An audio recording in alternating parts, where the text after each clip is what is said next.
Hello everyone, welcome back to this new video. साथियों, आप सभी का स्वागत है इस आपके पसंदीदा सीरीज बूस्टर सीरीज में। साथियों, आज हम लोग कंटिन्यू करेंगे और जैसा कि आप सभी जान रहे हैं एग्ज़ाम्स की डेट्स आ गई है, तो अब आप सभी तैयारी में जुट जाइए। पहले से हम कहते थे कि देखिए, जब भी एग्ज़ाम होगा तो उसको आपको बिना नोटिस दिए एग्ज़ाम आयोग नहीं कराएगा और आप अपनी पढ़ाई कंटिन्यू रखिएगा। तो जो भी साथी अभी तक घर पर हैं या फिर अपनी पढ़ाई को थोड़ा सा ब्रेक दिए हुए हैं, अब पूरी तरीके से लग जाइए और दिसंबर में आपके लिए दोनों के दोनों एग्ज़ाम आपका यूपीपीसीएस और आरओ कंप्लीट डेट आ गई है, उसके हिसाब से तैयारी को शुरू कर दीजिए। बात कर रहे थे कि इस सीरीज़ में आज का लेक्चर नंबर 16 है और जो भी साथी नए हैं उनको बता दें कि इसके अन्य भी जो क्लासेस हैं इसके प्लेलिस्ट बनी हुई है, जाइए वहाँ से फटाफट सारी क्लासेस कर लीजिए। और इस पर बहुत ही इंपॉर्टेंट रहता है, आप देखेंगे सारे टेस्ट सीरीज और पीवाईक्यू का complete short notes revision notes हम आपको प्रोवाइड कराते हैं। और आर स्पेशल के लेक्चर बता देंगे, पीवाईक्यू एनालिसिस स्टार्ट हो गई, इसमें 2-3 लेक्चर आ गए हैं, तो पेपर वाइज ईयर वाइज इसको स्टार्ट किया है। 2021 का पेपर कंप्लीट एनालिसिस करके आपको शॉर्ट नोट्स प्रोवाइड करा दिया है।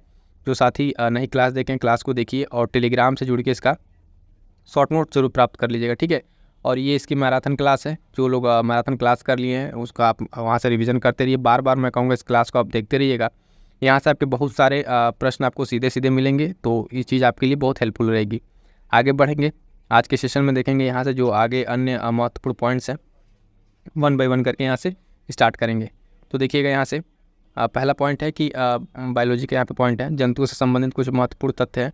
और ये तथ्य ऐसे हैं कि जो आपको एग्जाम्पल इसके पूछे जाते हैं या फिर आपको यहाँ से प्रश्न बनते दिखेंगे। तो स्तनधारी से संबंधित है, कह रहा है कि प्रोटोथीरिया, इससे संबंधित क्या है कि जो प्रोटोथीरिया होते हैं उनका फीचर क्या है कि वो अंडे देते हैं। उदाहरण के तौर पे आप बात करेंगे एकिडना और प्लेटिप्स जो है, ये तो एग्जाम्पल इसके महत्वपूर्ण रहेंगे।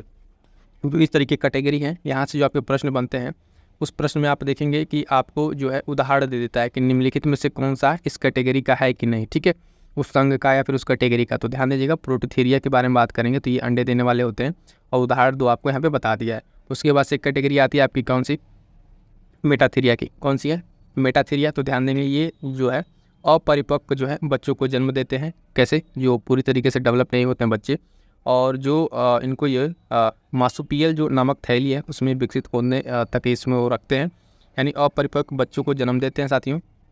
और ये क्या करते हैं, उनको उस थैली में रख के क्या करते हैं, उनको परिपक्व करते हैं। तो उदाहरण के तौर पर आप कंगारू को देख सकते हैं, एग्जाम्पल कंगारू। इस थैली का नाम याद रखिएगा, मार्सुपियल जो थैली है ये थैली। और मेटाथीरिया में आप ध्यान देंगे कि अपरिपक्व बच्चे होते हैं। आगे बढ़ेंगे, देखेंगे अगला पॉइंट। अगला पॉइंट साथ ही यूथेरिया। यूथेरिया क्या है, तो पूर्ण विकसित जो है शिशुओं को ये जन्म देते हैं। क्या देते हैं, पूर्ण विकसित शिशुओं को जन्म देते हैं, जैसे कि मनुष्य के एक उदाहरण के तौर पे मनुष्य इसमें हो जाएगा।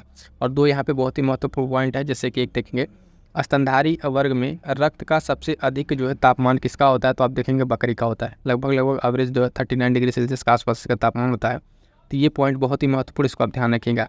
और एक और पॉइंट क्या है कि डक विल्ड ना प्लेटिपस, जो ये है एकमात्र विषैला जो स्तनी है, मतलब स्तनधारियों में ये एक विषैला प्रजाति है, ठीक है। तो इसका नाम आपको याद रखना है, डक विल्ड प्लेटिपस, ठीक है। ये नाम याद रखिएगा, सिंपल सा आपसे यहाँ पे पूछ सकता है, ठीक है। ये एक्सेप्शन में भी है, इस तरीके की विषैला एकमात्र है, तो ये नाम आपको ध्यान में रखना है। तो क्लियर हो गया होगा यहाँ पे आपको प्रोटोथीरिया, ठीक है, मेटाथीरिया और उसके साथ साथ यूथेरिया, तीनों तीनों ध्यान कीजिएगा।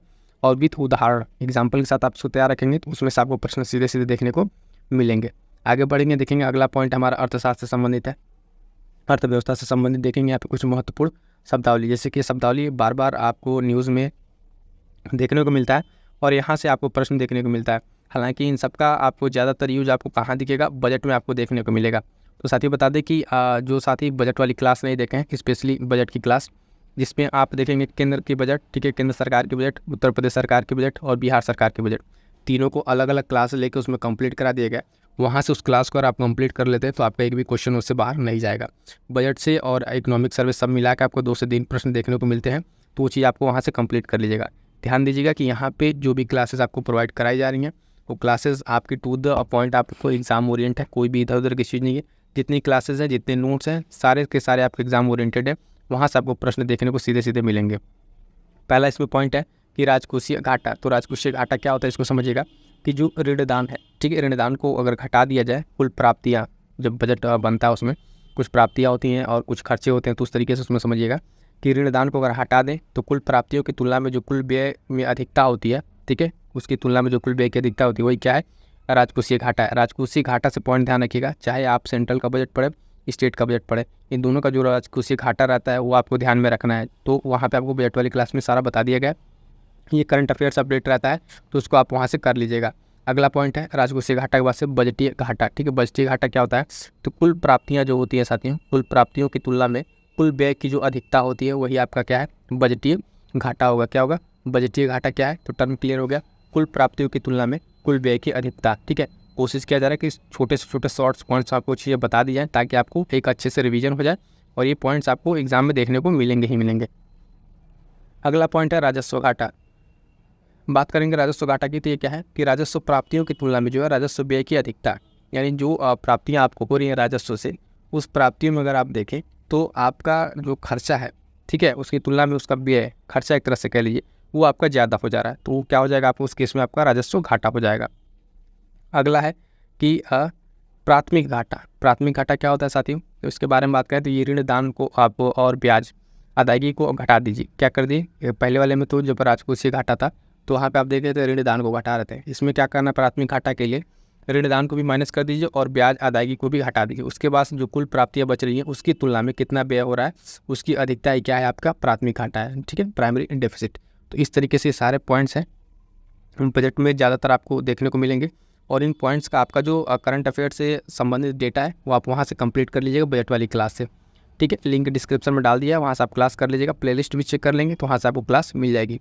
अगला पॉइंट देखिएगा कि पॉलिटिक्स संबंधित लोकसभा और राज्यसभा की संरचना के बारे में। ठीक है, लोकसभा और राज्यसभा की संरचना के बारे में कुछ पॉइंट्स हैं, जैसे कि लोकसभा जानिए अनुच्छेद 81। ठीक है, अनुच्छेद आपका जो है 81 में इसको बताया गया है। अधिकतम संख्या की बात करेंगे तो 550 इसकी अधिकतम संख्या होती है और 530 जो है राज्य का प्रतिनिधित्व करेंगे और 20 जो है केंद्र शासित प्रदेश से आएंगे। तो इस तरीके से आपके लोकसभा का जो एक संरचना है, 550 सीटें टोटल मैक्सिमम तौर पे, 530 आपके राज्य से हो जाएंगे, 20 केंद्र शासित प्रदेश से। आर्टिकल याद रखिएगा जो है अनुच्छेद 81 में आपका ये देखने को मिलेगा। बात करेंगे राज्यसभा से तो इसमें देखेंगे अधिकतम संख्या कितनी होती है? लगभग 250 के आसपास। ठीक है, 250 अधिकतम संख्या। 238 आपके राज्य और प्लस केंद्र शासित प्रदेश, ये दोनों से होंगे और 12 जो है इसमें राष्ट्रपति द्वारा मनोनीत किया जाता है। हालांकि करंट में इसमें कुछ चीज़ें बदली हुई हैं, जिसमें जो मनोनीत सदस्य थे आंग्लोंग फील्ड के, उसमें कुछ चीज़ें बदली हैं तो वो उस हिसाब से इसमें अपडेट हो जाएंगे। ठीक है, बात करेंगे इसका अनुच्छेद की, तो अनुच्छेद आपका 80। ठीक है, 80 में आपको राज्यसभा के बारे में बात किया गया, तो संसद के जो अंग है, ठीक है, लोकसभा, राज्यसभा और इसके साथ साथ कौन सा आता है? तो इसमें राष्ट्रपति। ठीक है, राष्ट्रपति आता है। तो ये संसद के 3 अंग हो गए। ध्यान दीजिएगा कि अनुच्छेद आपका 80 है राज्यसभा, 81 लोकसभा और इसके सीटों के बारे में। ठीक है, अभी ये जब 2026 वाला परिसीमन आयोग होगा तो फिर से ये सीटों का जो है कैलकुलेशन जो है वो घटेगा बढ़ेगा, तो उस हिसाब से जब आएगा तो उसको अपडेट कर लिया जाएगा। आगे बढ़िएगा, यहाँ देखिएगा, इसको हमने यहाँ पे शामिल कर लिया, हालांकि स्टैटिक और करंट दोनों का है, तो इसको थोड़ा सा अपडेट कर लीजिएगा। और ये मोस्ट इंपॉर्टेंट मैं पहले बता दे रहा हूँ, करंट अफेयर का अपडेट है, लेकिन ऐसी स्टैटिक वाले नोट्स में हमको ऐड कर दिया है क्योंकि ये रिपोर्ट ऐसी ही हैं जो यहाँ से आपको इस वाले एग्जाम में आपको प्रश्न देखने को मिलेगा। जैसा कि एक SDG इंडिया इंडेक्स है, ठीक है, SDG जो नीति आयोग जारी करता है वो रिपोर्ट है, और दूसरा रिपोर्ट आप देखेंगे MPI जो बहुआयामी करीबी सूचकांक है, ठीक है, ये भी नीति आयोग वाला, ये रिपोर्ट महत्वपूर्ण है। और एक रिपोर्ट कौन है जो मार्च में आया था, ये मानव विकास सूचकांक यानी HDI। ठीक है, तो ये 3 रिपोर्ट हैं और ये बहुत महत्वपूर्ण है। यहाँ से आपके UPPCS और RARO या BPSC में प्रश्न बनेंगे और संभावना ये है कि यहाँ से आपके जो है तथ्यात्मक जो है ना, स्टेटमेंट बेस्ड, ठीक है, कथन कारण में इस तरीके से प्रश्न बने। तो जो महत्वपूर्ण इसके डेटा है हम आपको यहाँ पर डिस्कस कर दे रहे हैं क्योंकि ये तीनों बहुत महत्वपूर्ण थे, तो इसलिए हम आपको इस बूस्टर सीरीज में इसको कर दे रहे हैं डिस्कस। यहाँ से आपको प्रश्न बनेंगे, तो ध्यान दीजिएगा। SDG इंडिया इंडेक्स जो है आपका 23-24 के जो तथ्य है, भारत के इसमें कुल स्कोर ध्यान रखिएगा 71 है। तो ये पॉइंट ध्यान रखिएगा, फैक्ट के तौर पे स्टेटमेंट बन जाएगा कि भारत का कुल स्कोर इसमें इतना है, इसको जारी कौन करता है, ठीक है, कौन सा राज्य इसमें टॉप पर है, कौन सा राज्य जो है बॉटम पे है, सबसे नीचे है, किसको किस श्रेणी में रखा गया है। तो ये सारे पॉइंट्स आपको इसमें ध्यान रखने हैं। तो देखिएगा भारत का कुल स्कोर आपका है 71 है, जो आप देखेंगे 20-21 में 66 था और 18 में लगभग 57 था। ठीक है, तो यहाँ पे ये पिछले वर्षों की तुलना में भी आपसे तुलनात्मक तौर पे स्टेटमेंट बन सकता है, किस तरीके से कि पहले की अपेक्षा जो है भारत का स्कोर में क्या हुआ है, सुधार हुआ है या फिर लगातार गिरावट हुई है। इस तरीके के प्रश्न आप PYQ में देखे होंगे, तो इसलिए 2-3 डेटा आप ध्यान रखिएगा। 18 में 57 था, उसके बाद से 66 और इस समय वर्तमान के स्कोर बहुत महत्वपूर्ण जो आपको याद रखना है कितना, 71 है। बात करेंगे उत्तर प्रदेश के बारे में, तो उत्तर प्रदेश को जो है इसमें उत्तर प्रदेश जो है इसमें प्रगति स्टेज में है और इसको जो है फ्रंट रनर किस श्रेणी में रखा गया है, किस श्रेणी में रखा गया है, तो फ्रंट रनर की श्रेणी में उत्तर प्रदेश को रखा गया है। खासकर यूपी पीसीएस और आरओ के लिए दोनों पॉइंट ध्यान रखिएगा। और इसका स्कोर कितना है, तो 67 है। कितना, 67 इसमें इसका स्कोर है। ठीक है, एसडीजी इंडिया इंडेक्स में दो चीज़ आपको जो उत्तर प्रदेश के हिसाब से ध्यान रखनी है, किस कैटेगरी में, तो फ्रंट रनर की कैटेगरी में रखा गया है। स्कोर कितना है, तो 67 है।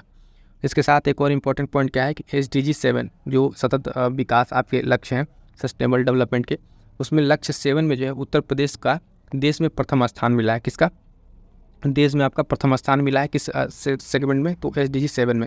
ये आपका जो प्रश्न बनेंगे यहाँ से स्टेट स्पेसिफिक, यानी जो आपका उत्तर प्रदेश पीसीएस है उसके करंट अफेयर में ये पॉइंट आपसे पूछा जाएगा कि हाल फिलहाल में उत्तर प्रदेश जो है किस जो है SDG गोल में प्रथम स्थान हासिल किया है, तो SDG 7 में। किसमें, SDG 7 में हासिल किया है, इसको ध्यान रखिएगा। जारीकर्ता की बात करेंगे तो आप देखेंगे नीति आयोग इसको जारी करता है। ठीक है, और इसमें जो सबसे कम स्कोर है उसको देखिए, भारत में सबसे कम जो उच्च स्कोर है, पहले टॉप देखिए, इसमें कम तो आपका बिहार का यहाँ पर है 57 के साथ। अगर सबसे टॉप पर बात करें हाई स्कोर, तो 79 अंकों के साथ दो राज्य यहाँ पर एक साथ हैं, उत्तराखंड और केरल। ठीक है, उत्तराखंड और केरल आप देखेंगे इसमें उच्च सबसे टॉप स्कोरर है और इनका पॉइंट भी ध्यान रखिएगा कितना है, 79 है। 79 अंकों के साथ अगर बात करेंगे तो उत्तराखंड और केरल आपके क्या हैं, इस पे टॉप पर हैं। सबसे कम स्कोर की बात करें तो 57 अंकों के साथ बिहार है। ये बिहार स्पेशल के करंट अफेयर यहाँ से बनेगा BPSC के लिए। तो और इस तरीके से आपका ओवरऑल भी ये करंट अफेयर रहेगा। ठीक है, कि इसमें सबसे बॉटम पे कौन है, तो बिहार याद रखिएगा और इसके अंक के साथ याद रखिएगा 57 अंकों के साथ बिहार क्या है, सबसे कम स्कोर के साथ इसमें है। आगे बात करेंगे, अगला जो है इसमें जनवरी 2024 में जारी हुआ था नीति आयोग का जो है बहुआयामी गरीबी सूचकांक MPI। ठीक है ना, MPI जो रिपोर्ट है बहुआयामी गरीबी सूचकांक, इसके बारे में देखिएगा। तो भारत में बहुआयामी गरीबी दर जो है 2013-14 में 29.17% थी, जो घटकर 2022-23 में कितना हुई, 11.8% रह गई है। ये आपका जो फैक्ट है, आपके लिए डेटा है, आप सीधे सीधे इसको यूज करेंगे। इस स्टेटमेंट में भी पूछेगा कि हाल फिलहाल में जो भारत जो है बहुआयामी गरीबी जो दर है उसमें गिरावट दर्ज की गई है। तो ये दोनों आपको याद रखना है। वर्तमान में जो कितना आपको रह गई है, 11.8% रह गई है।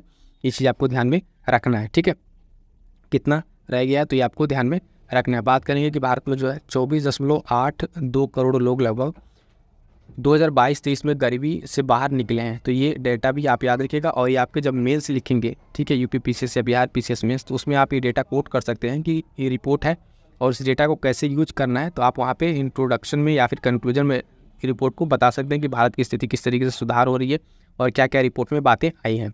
ठीक, अगला देखेंगे जो आप यहाँ पे है मार्च 2024 का क्या है, मानव विकास सूचकांक HDI। ठीक है, बहुत ही महत्वपूर्ण इंडेक्स है, ये मोस्ट इंपॉर्टेंट कहिए, यहाँ से प्रश्न बनेगा।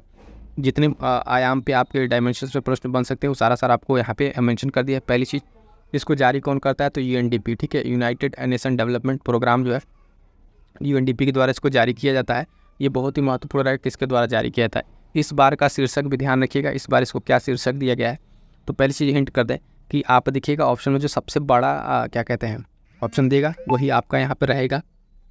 तो इसको देखिएगा, ब्रेकिंग द ग्रिड लॉक है ना, reimaging cooperation in a polarised world, ये इसकी क्या है इस बार का, ये इसका शीर्षक है। तो शीर्षक भी ध्यान रखिएगा। मे भी आपको ऑप्शन पूछ ले कि मानव विकास सूचकांक का इस वर्ष किस शीर्षक से जारी किया गया, तो थोड़ा देखिएगा जो सबसे बड़ा नाम शायद उसमें रहेगा। तो इस तरीके से आपको देखने को मिलेगा, breaking the gridlock, reimagining cooperation in a polarised world. ठीक है, बात करेंगे कि इस सूचकांक में मानव विकास सूचकांक HDI में शीर्ष पर कौन से देश हैं, तो शीर्ष पर आपके टॉप के देश, पहला स्विट्जरलैंड, उसके बाद से नॉर्वे, उसके बाद से आइसलैंड। ये 3 देश ऐसे हैं जो आपको इसको इस रैंकिंग में आपको क्या देखने को मिलेगा, ये टॉप पर रहेंगे। ठीक है, तो ध्यान रखिएगा स्विट्जरलैंड, नॉर्वे और आइसलैंड। कई बार ऐसा होता है कि सिर्फ जो आप हैं जो टॉप पर हैं उनका नाम याद रखते हैं और अब जो प्रश्न की प्रकृति बन रही है आपको अरेंज करने के लिए भी दे देगा कि ऊपर के शीर्ष के जो टॉप 3 हैं उनका क्रम बताइए। तो ध्यान रखिएगा स्विट्जरलैंड, फिर नॉर्वे, फिर आइसलैंड, ये आपको क्रम ध्यान रखना है। ठीक, उसके बाद से इसमें 193 देशों की रैंकिंग इसमें जारी हुई थी। भारत का स्थान आपका इसमें मोस्ट इंपॉर्टेंट 134वें स्थान पर है। तो भारत का सबसे ज़्यादा आपको ध्यान रखना है कि HDI रैंकिंग में भारत की रैंकिंग क्या है, तो 134वें स्थान पर। टोटल कितने देश थे, 193 देश थे। भारत के इसमें स्कोर भी आप ध्यान रखिएगा कि भारत का स्कोर इसमें कितना है, तो 0.6 4 इसका ACDI स्कोर है। उसके बाद से इसके जीवन प्रत्याशा, ये रिपोर्ट की सारी एक एक बातें बहुत महत्वपूर्ण है, इसको अच्छे से तैयार कर लीजिएगा, नोट्स बना लीजिएगा। नोट्स नहीं बना पा रहे हैं तो बता दें कि टेलीग्राम आप ज्वाइन कर लीजिएगा, GS सक्सेस मंत्रा के नाम से है, ठीक है। GS सक्सेस मंत्रा के नाम से टेलीग्राम है, लिंक आपको दिया हुआ है, वहाँ से जाइए। इस नोट्स को आप ऐसे या तो प्रिंट करके पढ़ सकते हैं या फिर आप खुद से वहाँ से नोट्स बना लीजिएगा। तो जीवन प्रत्याशा की बात करें साथियों, ठीक है, 67.7 वर्ष, ठीक है। ये भी ध्यान रखिएगा कि ये आपके ऑप्शन बन सकते हैं, इस पे प्रश्न बनेगा। डिफरेंट एस्पेक्ट्स हैं, ये रिपोर्ट बहुत महत्वपूर्ण, इस रिपोर्ट की हर एक बात जो है आपको ध्यान में रखनी है। प्रति व्यक्ति सकल आय जो है, राष्ट्रीय आय जो आप देखेंगे GNI, वो आपका लगभग $6,951 तक पहुंच गया। कितना? $6,951 तक पहुंच गया। तो ये तो साथ ही कंप्लीट आपका थोड़ा सा स्टैटिक से हटके स्टैटिक पार्ट में भी ये आता है और करंट का है।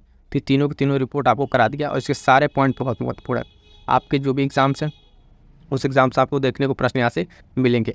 आगे बढ़ेंगे फिर से, इसमें अगला पॉइंट देखेंगे कुछ यहाँ पर हम लोग प्रमुख संविधान संशोधन को किसको देखेंगे साथियों, तो कुछ प्रमुख संविधान संशोधन है उसको देखते हैं।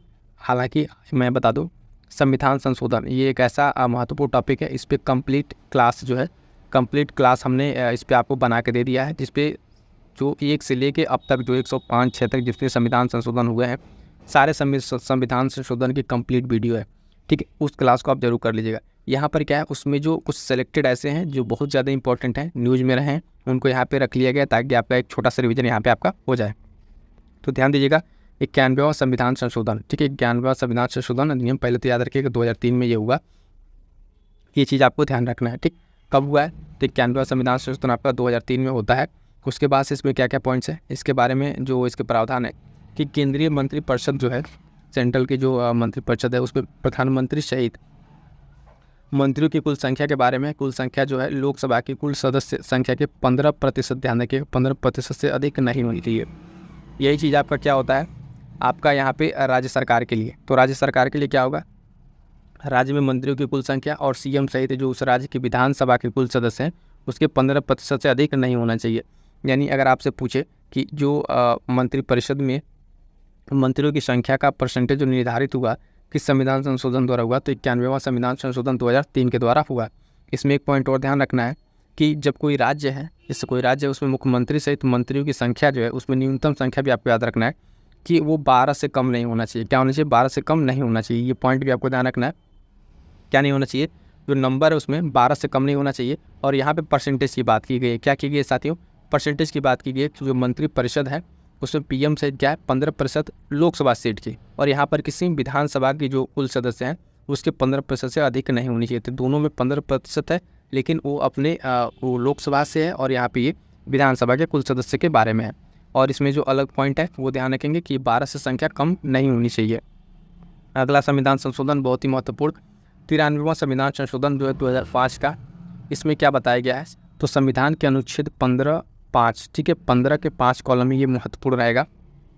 कई बार यहाँ पे ये प्रश्न बना सीधे सीधा अनुच्छेद को लेके, इसी 15(5) में के तहत जो है निजी और गैर सहायता प्राप्त जो शिक्षण संस्थान है उसमें सामाजिक और शैक्षणिक रूप से पिछड़े वर्ग को क्या करना है, आरक्षण देना है। इसमें पिछड़े वर्ग को आरक्षण देना है। ध्यान देने वाली बात यह है कि इसमें जो है आपके अल्पसंख्यक के जो शिक्षण संस्थान है वो शामिल नहीं है, ठीक है। तो ये जो आपका अनुच्छेद लागू होगा, ये अल्पसंख्यक जो समुदाय के आपके शिक्षण संस्थान है उस पर वो उसमें शामिल नहीं है। बाकी अन्य जो निजी और सहायता प्राप्त शिक्षण संस्थान है उसमें पिछड़े वर्गों के लिए क्या किया गया, आरक्षण का प्रावधान किया गया है। 93वां संविधान संशोधन 2005 और इसके जो प्रावधान है आपको ध्यान में रखने हैं। अगला पॉइंट है 80वां संविधान संशोधन, ठीक है, 2000, ठीक है। इसमें क्या है, संघ और राज्यों के बीच जो है कर जो टैक्स के बंटवारे के लिए एक वैकल्पिक योजना बनाई गई, ठीक है। तो टैक्स के डिस्ट्रीब्यूशन के लिए इसमें बनाया गया। बात करेंगे साथियों अगला 85वां संविधान संशोधन 2001, ठीक है, 85वां संविधान संशोधन 2001। इसमें क्या बताया गया है, तो ध्यान दीजिएगा, अनुसूचित जाति एवं अनुसूचित जनजाति वर्ग के जो शासकीय सेवक हैं उनकी पदोन्नति का मामला जो है उसमें वरिष्ठता क्या किया गया, प्रावधान किया गया कि जो वरिष्ठ होंगे उसके रिगार्डिंग उसमें क्या किया जाएगा, संशोधन करके पदोन्नति दी जाएगी, ठीक है। तो 85वां संविधान संशोधन आपको ध्यान में रखना है। आगे बढ़िएगा, ये मोस्ट इंपॉर्टेंट लगा लीजिएगा, कितनी बार ये पूछा हुआ है, 86वां संविधान संशोधन 2002।